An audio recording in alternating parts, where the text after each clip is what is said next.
Mbote, mbote. Mbote na bino. Balandi ya Mama Olga, mama ya Fédération Congo. Lelo bokoloba Mama Olga aza na tenue te. Tenue ya Fédération Congo te. Po nazoloba makambo ya Congo te. Lelo nazoloba makambo ya Congo te. Lelo nazoloba makambo etali oyo kaka tozomona na ba réseaux sociaux quoi.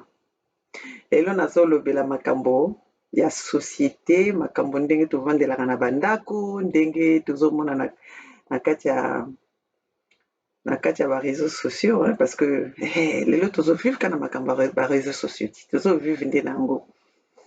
Donc eza makambo mosusu oko omoni olobi bon totiki nani mwa veste kazaka ya kicombattante ya kirésistance, donc sikoyo tozoya koloba nani makambo oyo etali société parce que mpe boza mpe na besoin nango. Toza mpe na besoin nango parce que en dehors ya combat mpe toza mpe na bavie, toza mpe na baréalité moko tovivaka biso nyonso. Bokomonaka lelo nazoloba lingala mpo tozolobela makambo etali Congo kati toza bana Congo tozolobela makambo ya Congo, toza biso nyonso tu bana Congo. Biso tu toyokaka kaka langue moko wana voilà, tozoyoka kaka langue moko wana. Donc lelo bopermettre ngai lelo Mama Olga ya kolobela bino un peu ce qui concerne la société.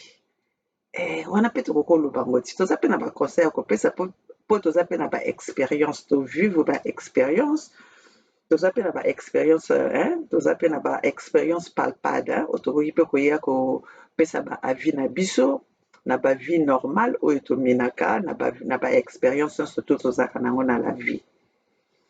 Lelo soki naye kolobela bino bozomonake naza na tenue ya combat oyo nalataka toujours te, combat oyo tenue oyo epesa nga inspiration ya kosolola na ya kocombattre baennemi oyo koboma mboka na biso, oyo bazoteka mboka na biso, oyo bazwi mboka na biso na otage. Mais lelo totika nani wana à côté mpo nazali mpona koya kopesa mwa conseil, mpona koya kopesa mpe avis na nga parce nga mpe na viva ndenge moko, na viva mpe vie wana oyo nazoyoka bato epele bazokokondane mpo bazopesa bavi na bango. Bon biso tuto oyaka tosalaka ndenge moko parce que eza nango internet, eza nango réseaux sociaux, moto na moto akoya kopesa avis na ye, moto oyo akopekisa moninga mpe aza te.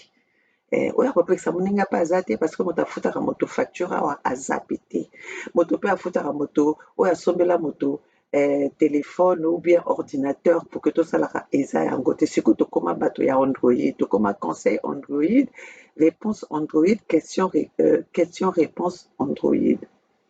Makambo ezokende ndenge wana, baklasse na mboka na biso basi baboma. Les classes n'existent plus, l'école n'existe plus, l'éducation, on reçoit l'éducation sur les réseaux sociaux. Il y a tout, il y a à prendre et à laisser. Il y a à se rassasier et à vomir. Donc, il y a tout sur les réseaux sociaux. Siko, lelo nazoloba nde makambo etali makambo ya Didi Stone, Alia na tata mwasi na ye. Bato mingi baye kopesa bavi na bango.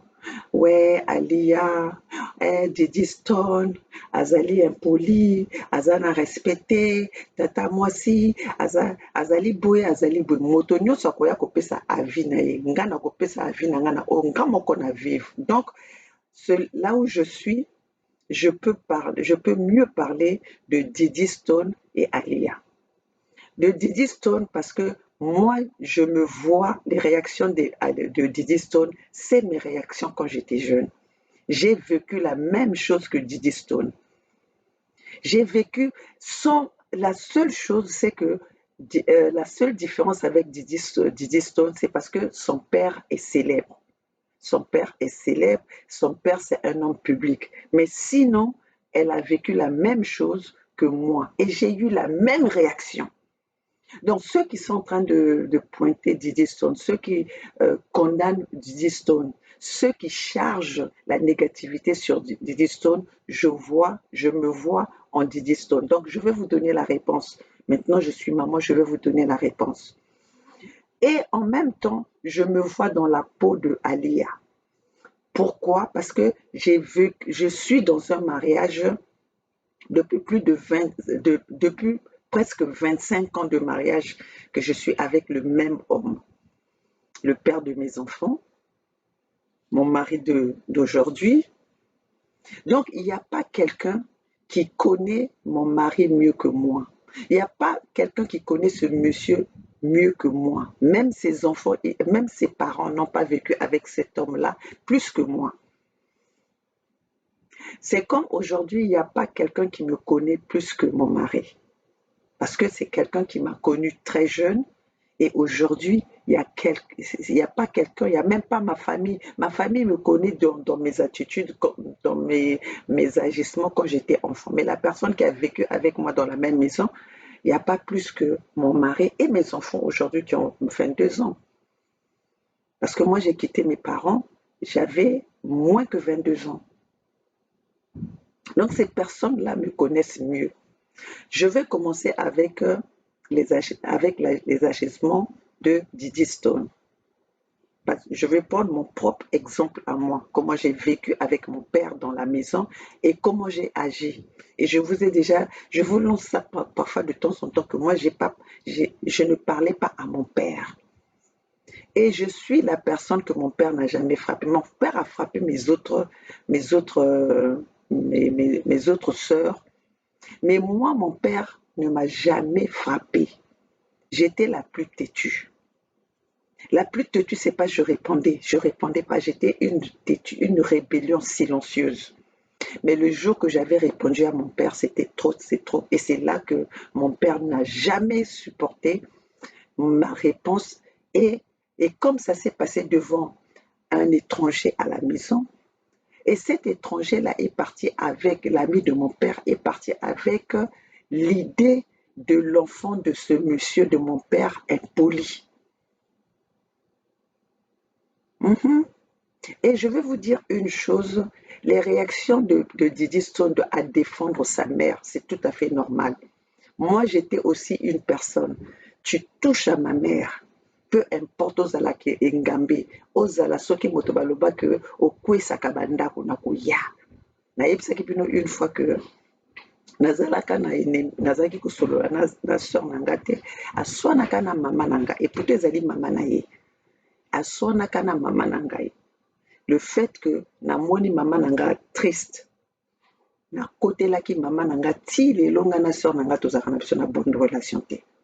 Tozalaka na biso na bonne relation te. Et pourtant mama eza mwana na ye, c'est tout à fait normal à pardonner mama na ye.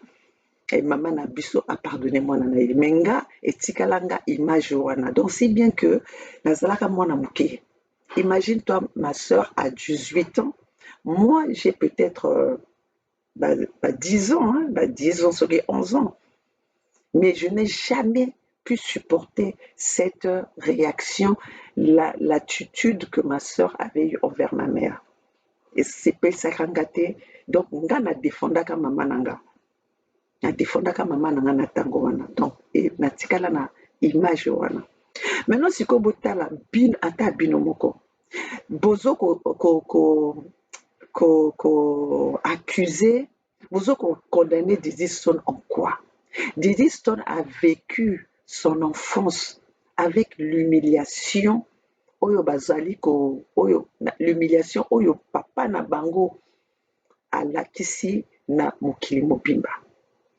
Quel est cet enfant qui va accepter que ozolamuka bazoloba maman papa na yo aviolaka bato? Vous savez, en Europe, c'est pas évident que papa na yo batia ye étiquette ya mabe ndenge wana prédateur aza violaka bato. Ezali image moko mabe. Qui ne sait pas que Koffi Olomide, même s'il a été acquitté, qui ne sait pas que Koffi Olomide, pendant 10 ans, il n'a pas pu mettre pied en France, à cause, même en Europe même, à cause, il y a problème, il y a justice, il y a pas viol. Eza eloko moko te ke bakosi ezali eloko moko ya mabe, viol na poto eza surtout ici na États-Unis kasi carrière na ye esila. peu importe. Vous savez bien que dans les États-Unis, c'est là où on avait suivi sa carrière. Il y a DSK, Dominique Strauss-Kahn. Rêve na ye ya kozala président esukande awa. Kaka pa na likambo ya viol ya mwasi oyo azalaki kosala la femme de ménage à kati ya hôtel. Combien de millions il a payé? Et depuis ce temps-là, Dominique Strauss-Kahn ayaka lisusu na poto te, ayaka lisusu na États-Unis te. Donc vous, quand vous êtes là, mwana wana azali na respecté, azali beauté. Mwana nyonso na âge ya Didi Stone depuis que bakomi exposé ye. Oye bana na biso na poto bazalaka bayokaka soni na baparents na bango soki baparents baza exemplaire te. Bana na biso bayokelaka baparents na bango soni. Okoki komona ke soki ozali parent moko ozali présentable te. Mwana soki akomi na mwa baage moko ya baadolescence wana ou bien mwa baage moko boye akobanda oloba no te mama koya kozwa nga na classe te ou bien papa te ezelaka ngai akoloba no kutu zelaka nga na coin kuna. Nakoki kopesa bino exemple mwana na biso abetaka match abetaka abetaka bamatch donc aza même na scholarship awa baétude na ye nde l'école moto ezwa charge wana ka mpona ballon. Eza ka mpona ballon te parce que ici l'école ça suit et l'académie et le sport. Mais mwana na biso à un moment donné mobali na nga alobaka te. Mais soki ekomi na makambo ya kosupporte mwana na ye okoyoka mongongo stade mobimbo koyokaka mongongo na ye. Biso tukutu tokamwa bato tu bakamwaka mobali na nga. Donc na mobali oyo bomonaka bato bamonaka sui na ndako na soki akomi na stade ekomi deux personnes. Donc biso nga moko kutu natalaka bonabi ezaka même personne oyo nazalaka ne na ndako. Parfois nakomaka na moi à un moment donné nalobaka ne calme-toi, calme-toi. Pour ezaka deux personnalités différentes. Mais nazo koloba no que le fait que azwaka attention mobimba nazo seka po te reconnaître ye te na stade. Tellement azalaka na deux personnalités na stade mpona kosupporte mwana na ye. Moment donné mwana apekisi alobi olimisa mwana apekisi ye talaka papa azokende supporte mwana ne na stade mwana alobi papa na ye namona boso na stade mwana alobi alingi namona boso na stade te mwana apekisi papa alobi papa bapuni mwana ye moko apuni papa alobi na stade te papa nyonso to bayaka kotalaka bana loba basalaka ndenge yosaka te olibisaka nazoseka papa bapuni ekomi avoka kende supporte mwana ne na stade mwana abi papa okoya nalingi nayokokoye te donc ekomaki soki papa basine contrat na mwana soki akomoya alobi nalingi namona yo te apesaka ye punition pendant combien de temps papa sokende so stade te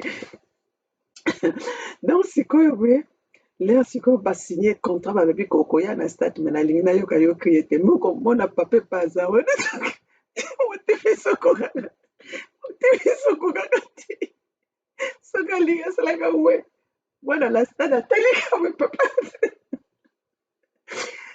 donc nazaka oblige nazalaka kote na soki alingi asalaka moto talali azongi donc tala wana eza makambo ezali ba cuisine interne.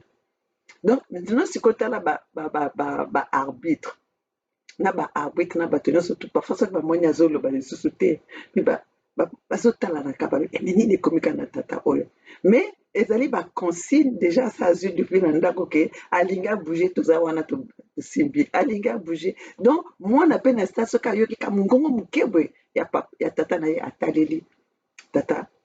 Donc c'est pour vous dire que vous ne connaissez pas ce que cet enfant-là a subi pour que boyaka kolobaka na ye que azali impoli azali boye parce que eza na âge moko bana bayokelaka baparent na bango soni Surtout soki mwana papa azali exemplaire te toyokolaka même bapapa na biso soni même parfois kaka azolata elamba moko ezali yango te ou bien azali classe te hein? Tu vois okomi okompare na bapapa misusu parfois mpe okoki osala mpe ke olobelaka lisusu papa no te parce que papa na yo bien mama na yo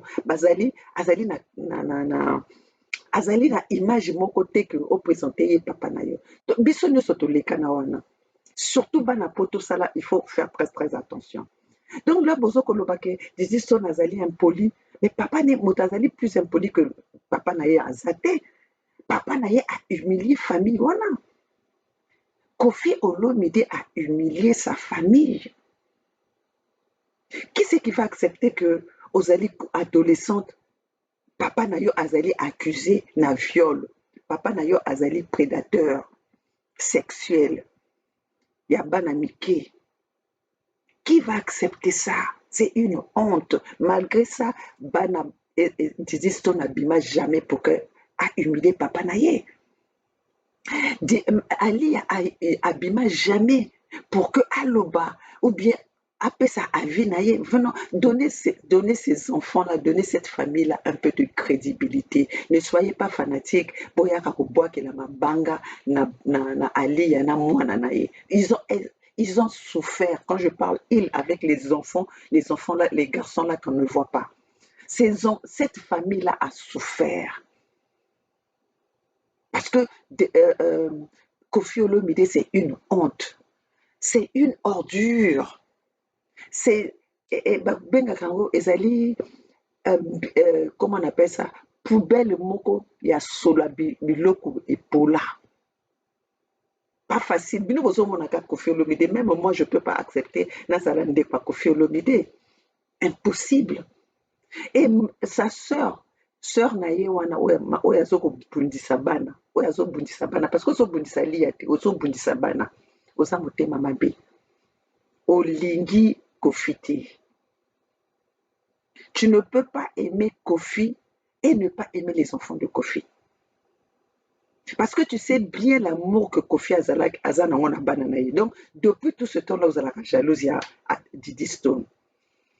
Tu n'es pas jalouse d'Aliya, mais tu es jalouse de Didi Stone. Vous dites que c'est Aliya azotinda Didi Stone. Ce qu'Aliya alingaka tinda Didi Stone, alingaka tinda Elor azalaki mwana moke.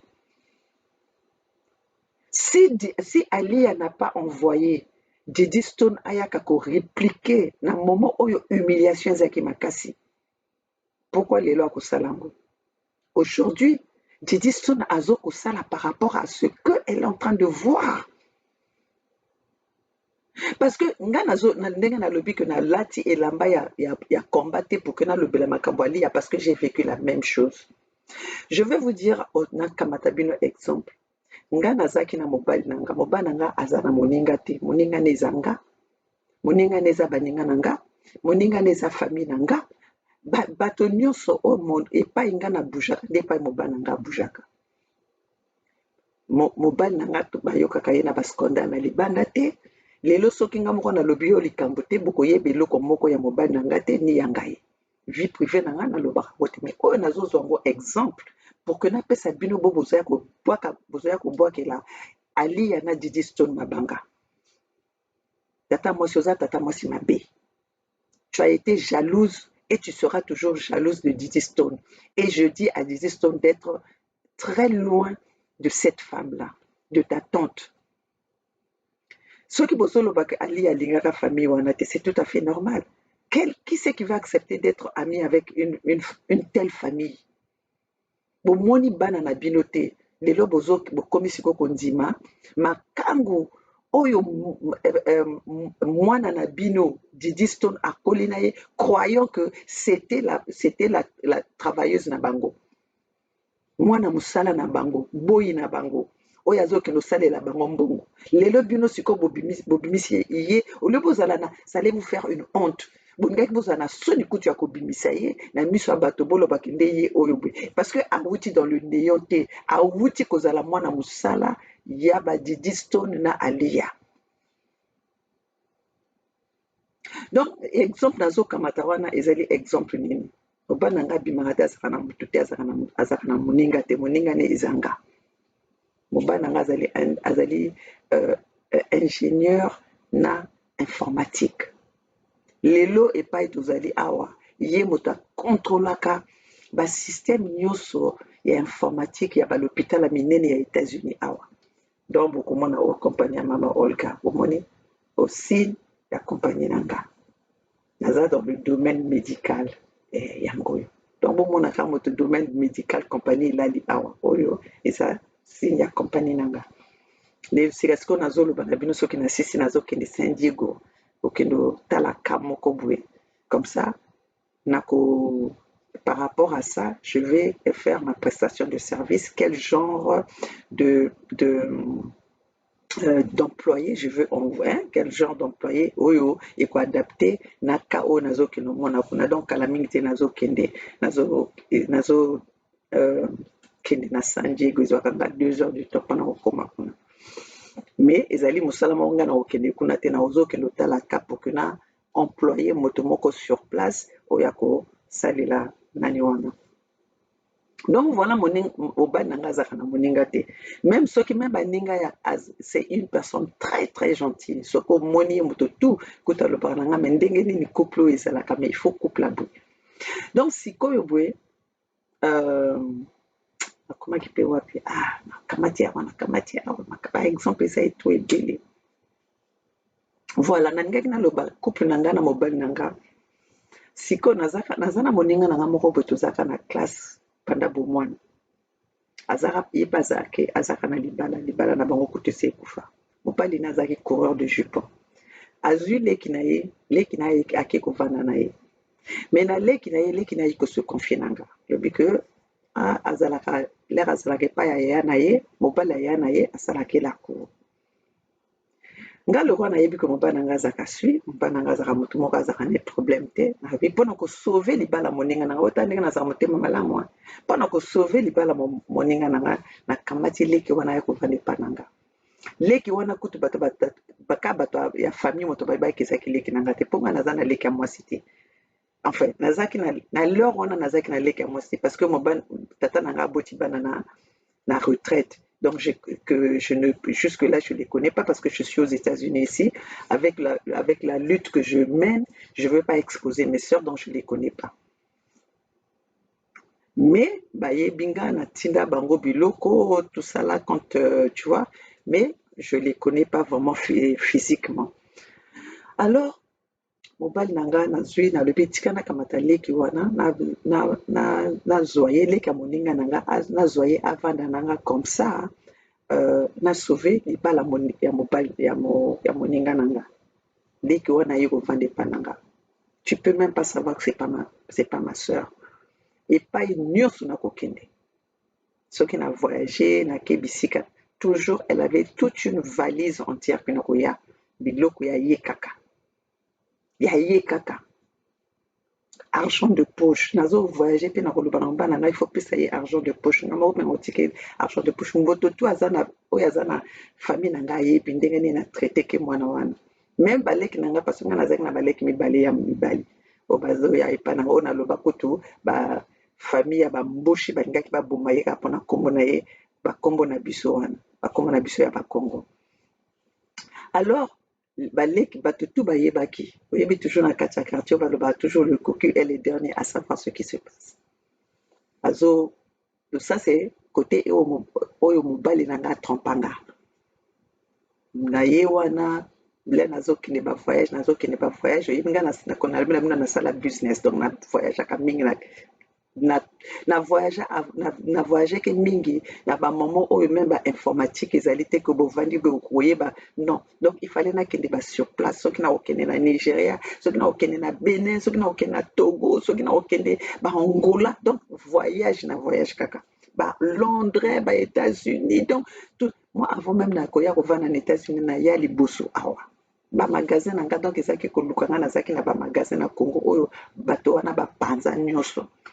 Ce que j'étais la seule personne à faire une idée na Congo. C'est pour ça, d'où je vous dis que nazalaka partenaire à na idée wana oyo ya business oyo ezalaka na ngai na ye nango na exposé yango na otombongo tosali yango ensemble oyo moto ata lelo bato wana bayebanga te mpo nazalaki mwana moke nazalaki na 18 ans nazalaki na 19 ans donc mwana wana naye kozwa ye na ndako avandi nanga na ndako mpona bavoyage nango oyebi kaka nga moko nayakaki naye kotia taba na babenga yango taba na nini taba na pundu pendant que nga nake bavoyage na ngai na mpe na leur wana mpe naza na mwana te donc nake bavoyage natika bango mibale makambo ezolekana na bango ezolekana nango kuna nayebi nanga mpe te mais moi baekomoko ekomobima boye ngai azalaka moto moko nayaka koloba te que par rapport au senti il faut namona na tosala nani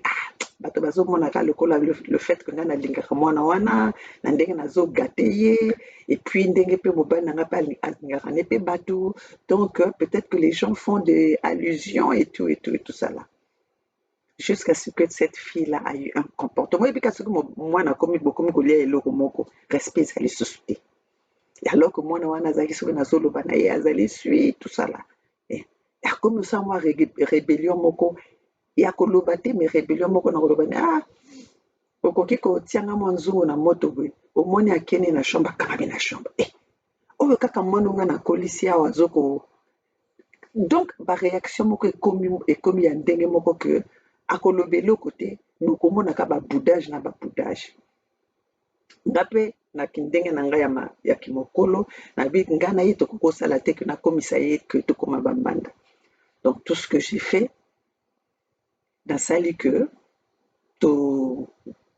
enfin nasali oyo nakoki kosala mais sans pourtant napesa explication na bato que voilà likambo boye ezali boye je le dis parce que mwana na nga leur akoli parce que bana na nga bazalaki il y a pas très longtemps tozalaki kaka bamasolo tozoloba kaka boye tosala tout parce que lelo moto amonaka te ke mobali na nga aza moto akoko okende luka moto na akoko trompe nga moto ta moko akokosala yango te donc moi je connaissais l'histoire mobali na nga mpe ayebaki histoire mais totika na biso yango bongo mpe toza expose yango te mobali na nga mpe alobaka yango te famille na nga mpe elobaka yango te parce que famille na nga mpe eyebaki mais personne n'osait le dire parce que les gens croyaient que je ne savais pas mpona na nga mpe nasolola yango mpe na motu te mais dernièrement kaka tozalaki kolobaka bamakambo moko boye parce que toza famille moko ouverte bana na nga tosololaka makambo ebele tozosolola kaka boye tosala ngai napesaka conseil naloba na bato nyonso tu mobali nyonso atrompaka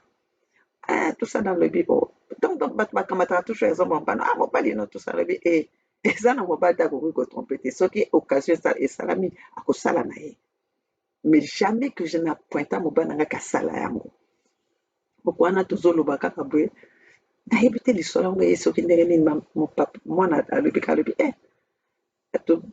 tozolobaka makambo ya bamakambo bamibali oyo batrompaka basi oyo basalaka boye mwana azolobaki wana nakozwa yango te apres alobi na papa na alobi papa yo so trompa mama mais lokola nga nazalaki wana papa na bango moya kosa ezalaki te ke non imaginez-vous que tozalaki mpe na bato misusu tozalaka na barepa na biso ya dimanche oyo tosalaka donc famille tozalaka famille na ngai oyo nasi na forma awa baaméricain banani tozalaka toliaka wana papa moyen aboya eza te mpo nazalaki wana lokola mpe akokane mpe kokosa te alobi ka oui akontinue te asali nini te akontinue ne kotalaka tele bato bazalaki wana donc balobi azokosa batalinga mais olga asali yango nalobi soki mokolo nzoto alobi na bino yango sekasala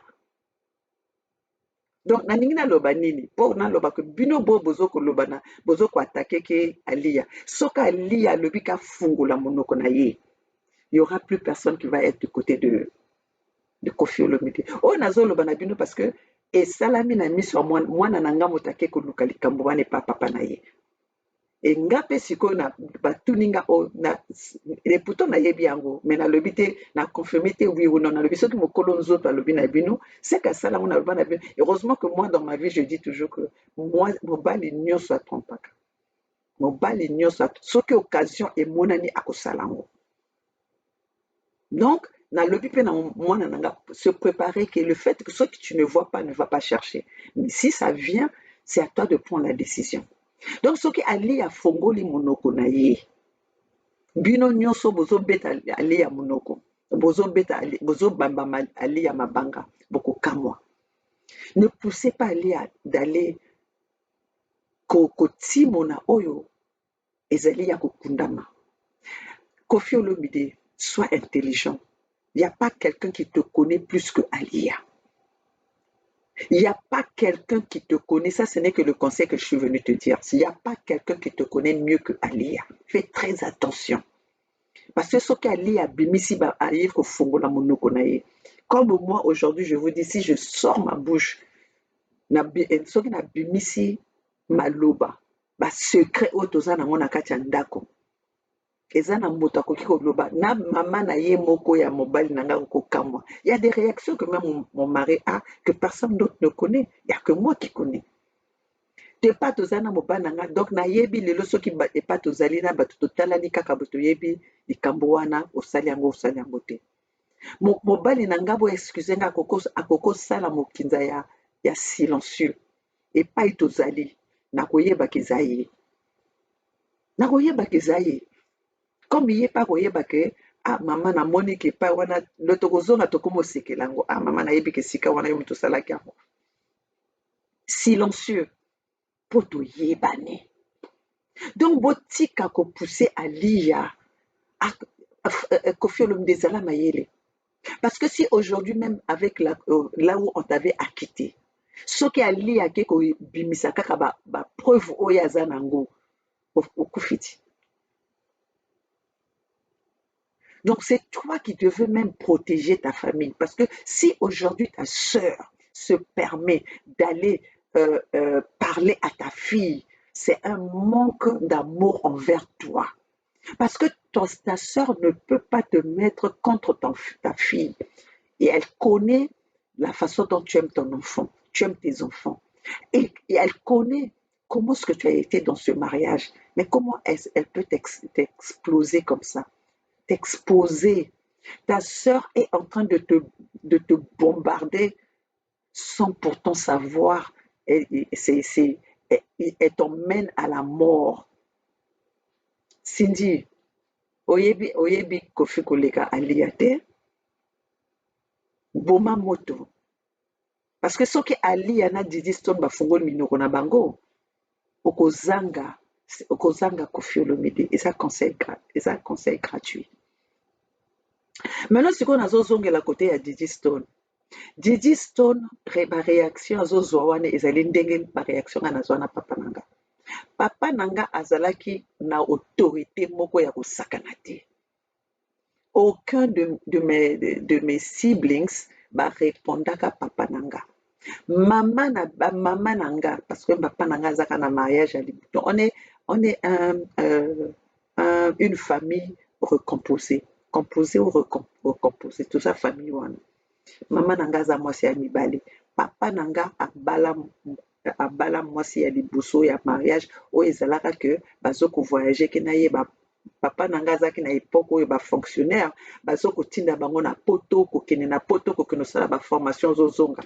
D'où j'ai mes sœurs qui sont nées en France. Donc de nationalité, il y a bazana ba nationalité à terre, il y a France. Pas parce que bavandra na poto, mais parce que botama na poto. Donc papa nanga azali bato moko o baza na nationalité française na temps ya colonial, ya ba identité. Donc on n'a pas eu un problème que vraiment pasi oyo balobaka ke bato bakoli na pasi tosalaki nango te parce que nous on a vécu na moment oyo ke bafonctionnaire ya bamboka na biso bazalaka bien respecté. Soki ozali mwana fonctionnaire comme ici na baétat oyo na bamboka tozali oyo boye fonctionnaire en tout cas azalaka na valeur. Toza bato tokola na époque oyo bafonctionnaire bazalaka na valeur. Donc ozali fonctionnaire au cadre, ndako ezali ya ofele, courant ezali ya ofele, mai ezali ya ofele, baétude ya bana na yo ezali ofele. Donc biso toprofita na wana. Papa nanga azalaki na autorité moko makasi. Donc assurance à l'hôpital ezali ofele tout ça là. Biso toprofita na to vivre na temps wana parce que ezalaka nde cadre ezalaka nde wana. papa nanga azaki autoritaire. Mama oyo akolisi nga au total nga nakoli nde na mama oyo azalaki première femme ya mama nanga et première femme ya papa nanga, dans le sens que mon père azalaki na mwasi oyo babala na mariage, mais na mwasi oyo bareconnaîtaka comme deuxième femme, dans le sens que mon père azalaki kosala baller-retour. Donc papa nanga na mama nanga na mama nanga na mama oyo akolisi nga bazalaki esika moko te, bazalaka mpe ville moko te, bazalaki mpe kovivre esika moko te. Donc c'était un mariage du genre que oyo aza na mboka mosusu oyo mpe aza na mboka mosusu oyo, jusqu'à ce que j'avais été récupérée par mon père et puis nakoli epai ya papa nanga na mama nanga oyo akolisi nga oyo la première dame. Mais nalingaka likambo wana ata moke te, parce que soki nga nazalaki mwana mabe kasi lelo nga na bandeko na nga toyokanaka te. Mais je me suis dit, mais c'est pas possible. Tu ne peux pas répéter la mauvaise chose que toi tu as vécu. Oyaka ko répéter, oyaka ko sala vie yango. Donc là ozo kola olobi nakozala na mwasi ya mibale te. Nakozala jamais bana nanga bakozala jamais na papa oh papa nakobota. Donc c'est des choses que tu as vu de négatif dans ta vie, tu rayes ça, tu dis ça je vais pas prendre, ça je vais pas prendre, ça je vais pas prendre. D'où j'ai toujours dit dans ma vie quand je grandissais, je disais toujours que je vais jamais me marier avec un homme qui a déjà des enfants.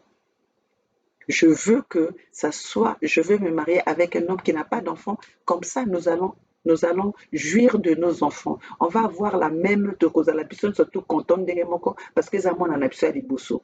Tokozala na joie ndenge moko. Donc sikoyo boye papa nanga azalaki na autorité moko makasi.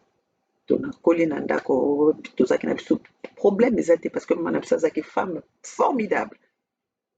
La première femme de mon père, femme formidable, qui ne parlait pas. Maman nanga pa azalaki femme formidable, pieuse, ba femme moko pieuse, respect. Moto na moto nesikani na respect. Mais nayebisa bino kaka ongana oyo ba parents nanga bazaki ba monisaki mwasi ya papa nanga liboso na lingaki yango te. C'est pour ça que moi j'avais dit j'aime pas ça. Parce que ba parents ya maman nanga ya papa nanga bazako lingande mingi maman nanga. Ça, je le dis, mes sœurs, nous tous, on le sait. Basako linga mingi mama nanga. Donc, basaki kolinga toujours ko opposer ba mama mi balewana.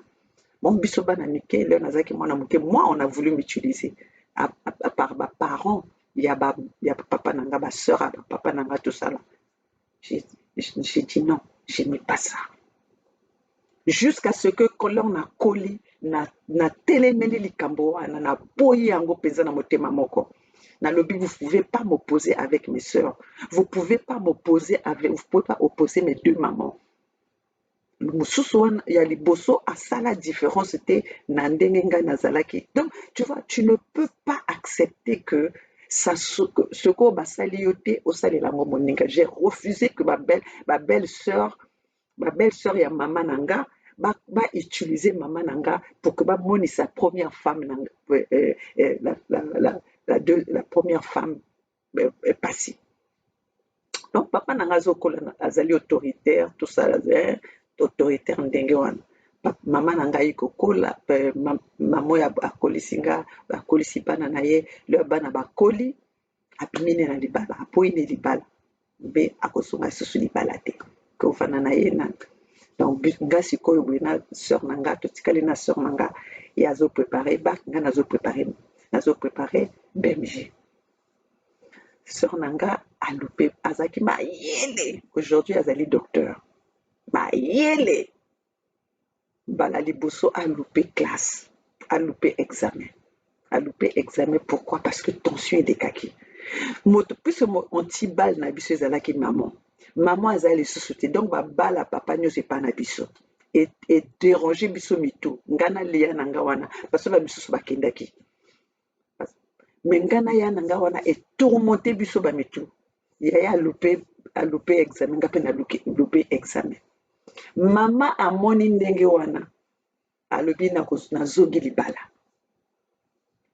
azongi libala ka mpona ya koprotege bana na ye azongi libala alobi non c'est pas possible que bana nga balupe examen na kozonga pour que bana nanga na protéger bango pour que bazwa temps ya koétudier na effectivement quand elle est venue elle est revenue elle s'est humiliée pour nous azongi mpona koya kosalisa biso effectivement année wana tozwi baexamen ya nanga azwi examen nga mpe nazwi examen ya nanga sikoyo ake université nga sikoyo natikali nga moko na papa mama mpe ake na ye mama leur ake moi je croyais que je pouvais quand même nakwaki nanga kosupporter peut-être papa akoza akomona nga sikoyo natikali nga moko tout ça là donc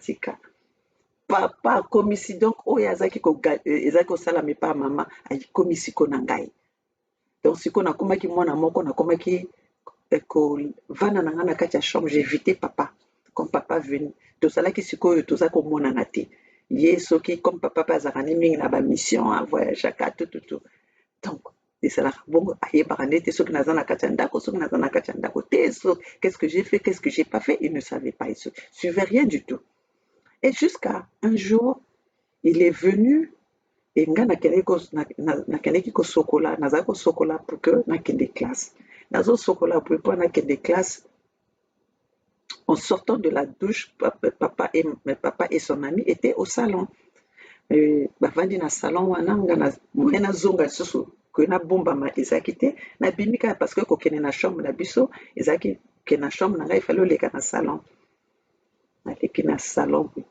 sans rien dire sans rien faire papa atomboki toi tu es encore ici alobi oyo akwaki koloba mbongo lobanga sikoyo mwana oyo azali naza na 18 ans te oningaki sikoyo nakende wapi qu'est-ce que tu fais là alobi oyo akwaki koloba po excuse nga nazoloba papasi akufi makambo bamama mpe basi bakufi mais il faut napesa bino exemple wana pour que boyeba parfois baréaction ya bana misusu leur papa alobi bongo tellement que nazalaki na bakanda oyo nyonso ezalaki makambo ebele ezalaki koleka na ndenge namoni ndenge azalaki konyokola mama tosala donc tosala eremonte nga azoloba ne alobi nazalaki na kaka na kanda ti aye kobimisa kaka yo okendeki na mama na yo te epai mama no akovanda kuna na pasi so tout ce qu'il a pu dire epai wana nde epai nyonso biloko nyonso to on dirait bombe moko explose na motu na nga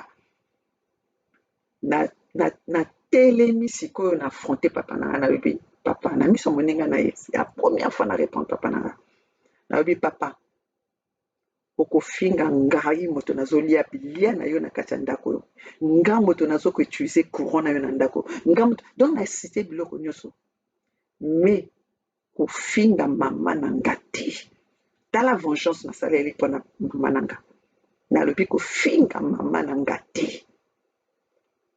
papa atomboki mbala liboso oyo akorépondre na miso moninga na ye yo omwana oyo ozali impoli mais abosani que aza abanda na baautorité na ye aza na makambo ebele azalaki kobimisa sans pourtant se rendre compte yo mwana oyo impoli baleki bayano bavandaki awa barépondre te yo ozoso permettre orépondre nga tout ça là na kanda wana kaka nalobi na papa soki omi okotouche nga na kotouche yo talaka ndenge nazalaki mwana moke na kotouche papa wapi mais tellement kanda elekaki que papa ye moko mpe abangi yo aza lisusu normal te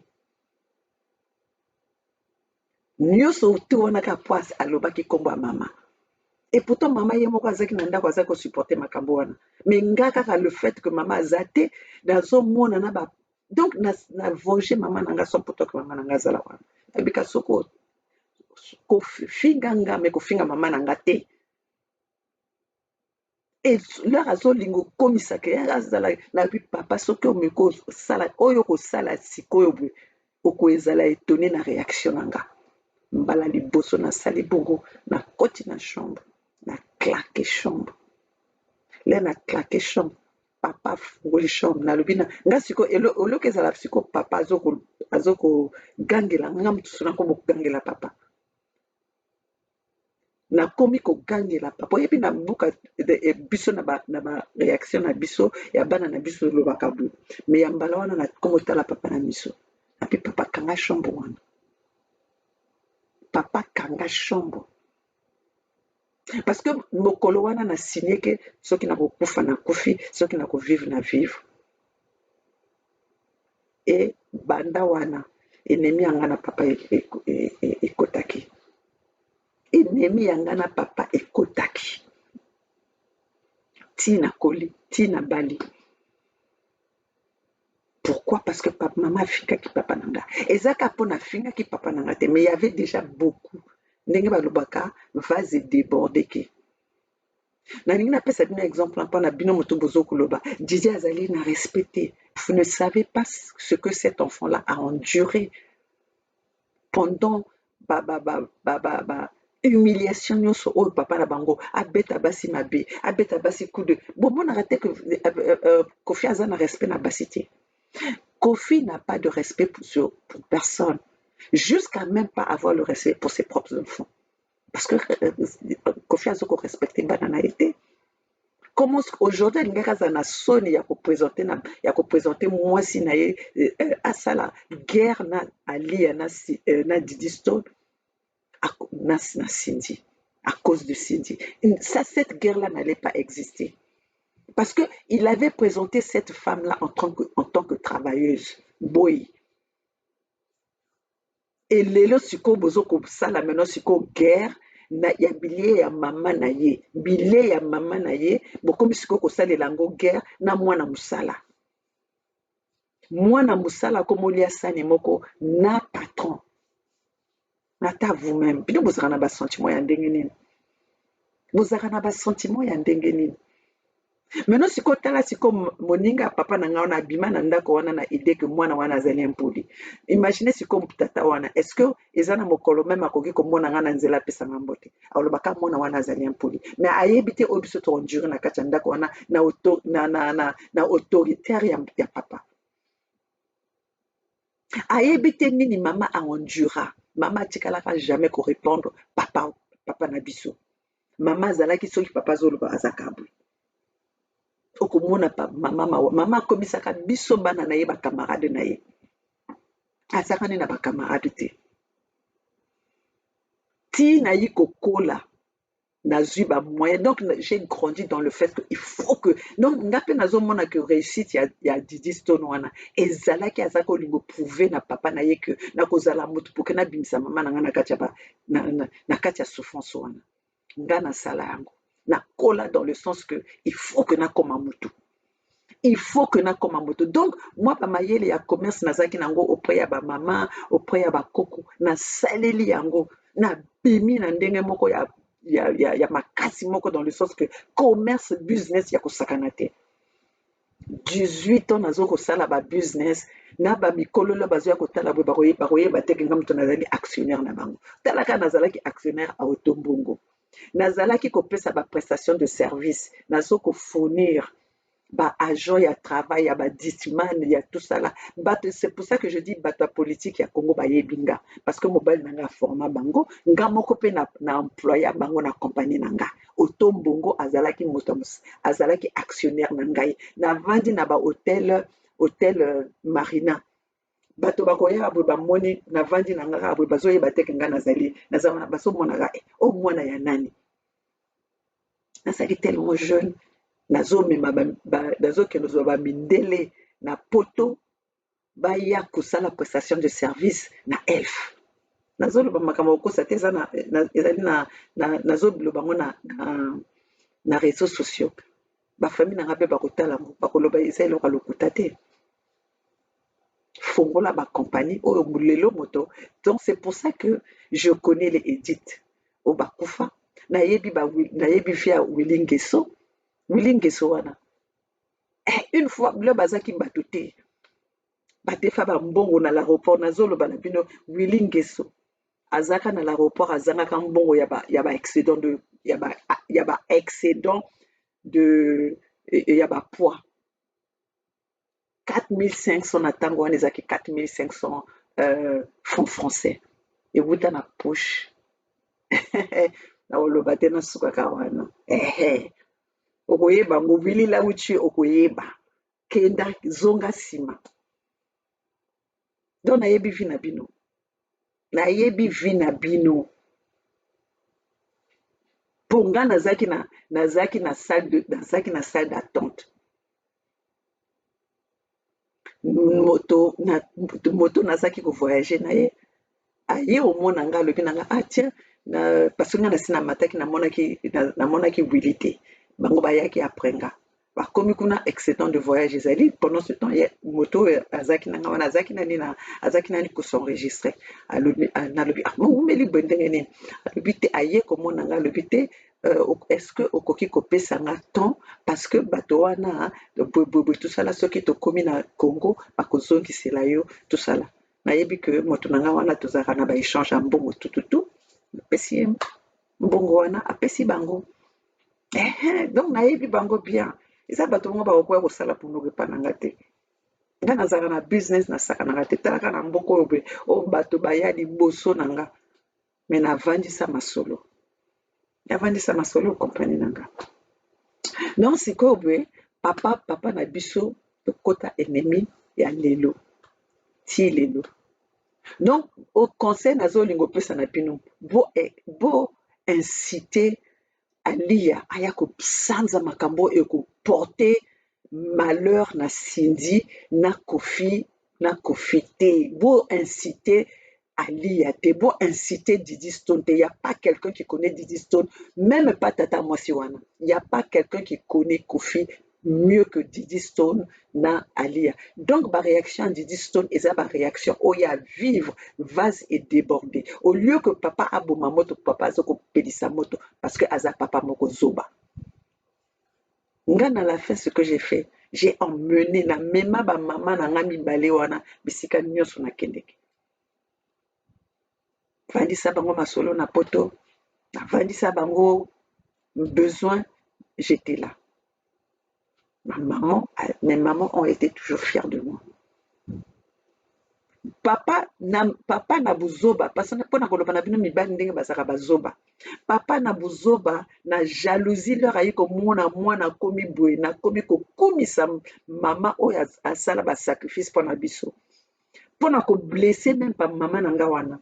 Une fois parce que maman azalaki ka so basali boye maman Olga parce que nazaki mobundela ba maman na nga.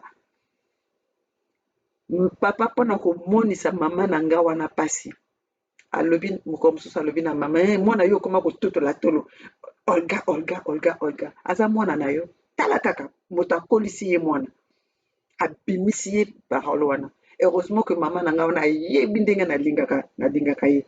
Et jusque là elle nous a laissé une famille toza boué. Tala ka parole ndenge wana.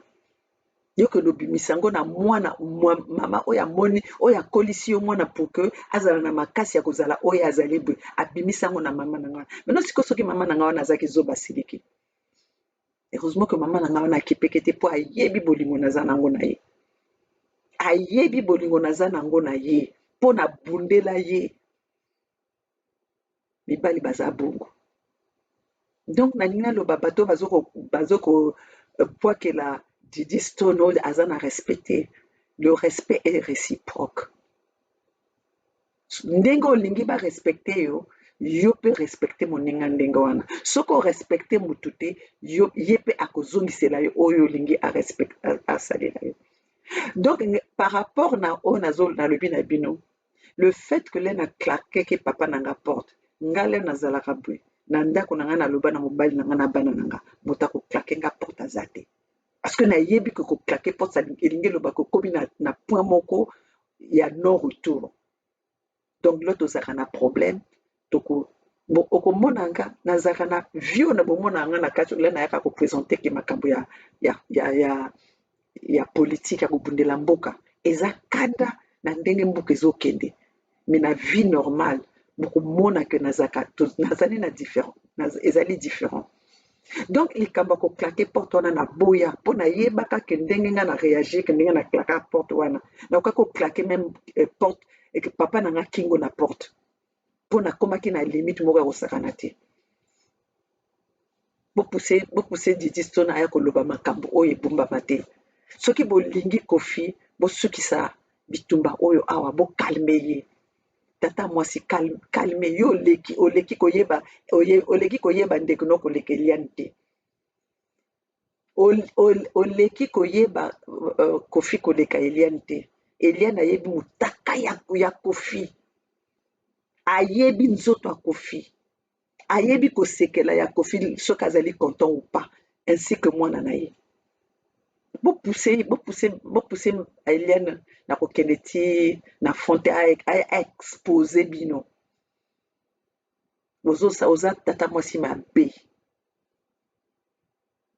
Oza tata mwasi mabe. Cindy, ne te laisse pas manipuler. Ce qu'elle est en train de faire à Eliane, 20 ans de mariage, elle va te le faire. Ça veut dire que ce qu'on dit, si on olongi ki boy ya Eliane, okokoma siko boy ya tata mwasi ya leki ya mobali na yo, ce qui est ya mobali na yo. Donc ce que tu vas faire, tu seras seulement l'employé de Kofi Olomide. Après sa femme, c'est maintenant ses parents, sa famille. Donc okotikala noka boy. Okotikala na yoka boy. Donc là, je fais la vidéo pour Cindy et la famille de Kofi Olomide. Arrêtez ça. Cindy, olingo tikala ki boy, otiki kozala ki boy ya Didi na Eliane, okoma sikoyo boy ya famille ya Kofi, ya leki ya Kofi, ya yaya ya Kofi, bandeko ya Kofi.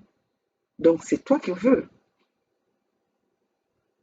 Donc vi na yo okokoma na yo okozala no kaka boy ya ba Kofi Olomide. Donc on va t'appeler boy ya ba Kofi Olomide. Donc tu n'as pas mata okita biso toyebeli yo ka boy ya Kofi Olomide. Osala nyonso oyo olingi toyebeli yo ka boy ya Kofi Olomide. Na côté beauté, na côté charisme, okokokana na Eliane te. 25 ans de mariage. Ata ovandi na Kofi lelo 25 ans de mariage, beaucoup ça peut 25 ans de mariage te.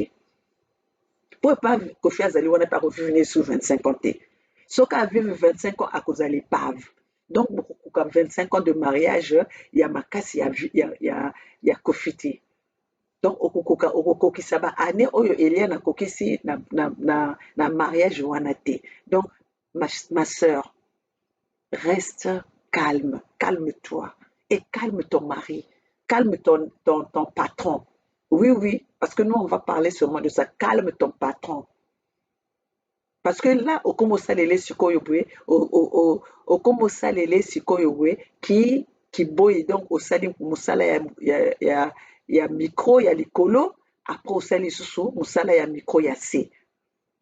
Okotika noka ki boy. Mais calme-toi parce que osane eloko akoprouver batute. Ceci, j'ai dit, vive Didi Stone, vive Alia, 25 ans de mariage. Prouvé. 25 ans, il y a mariage, ezali 25 jours, nga nasali yango nayebi, parce que lelo soki même nayebi que tobimisa. Mobali ya mayela kolobaki non. Ah oui, moko na nalingaki na exploser, na exposer kaka nalobi na salami mobali na nga alingi asaka mwa abini papa calme-toi, olingi tokende sikoyo na kote ba divorce yango ete ezalaka. Mobala calma. Donc tala mobala mayela tika natimba mwana oyo sino te nga alobi na mobala nango oyebi nakozwa yo elo nakosenga eloko moko te, mais tokende pa wana te. Mobala mayela yoka esiko omoni tokende na biso na bacontinuité moko ya bien. Donc père de père azalaka na ye kaka bomonaka ye te père fantôme. Namona bato mosusu basekanga obalaka te mama bana mibale 22 ans, moi nanga 22 ans, bientôt 23 ans. Il y a Moussousou, 19 ans, bientôt 20 ans. Bah, universitaire. Moi nanga na 22 ans, j'ai déjà un master. À Salapeka, Moussala, au Didi Stone, à Salak, en ce moment, en Afrique. En Afrique du Sud. Donc, Didi Stone, encadré les mois, petit nayo. Yé pas au Saka, Moussala, Mokonayo. Donc, Bissona Bino, Gandenge, Wana, Natiki Bino. Maman Olga ya Fédération Congo Mobundeli ya Mboka Congo, Mbodeli ya Bakoko Congo. Voilà, je vous dis au revoir.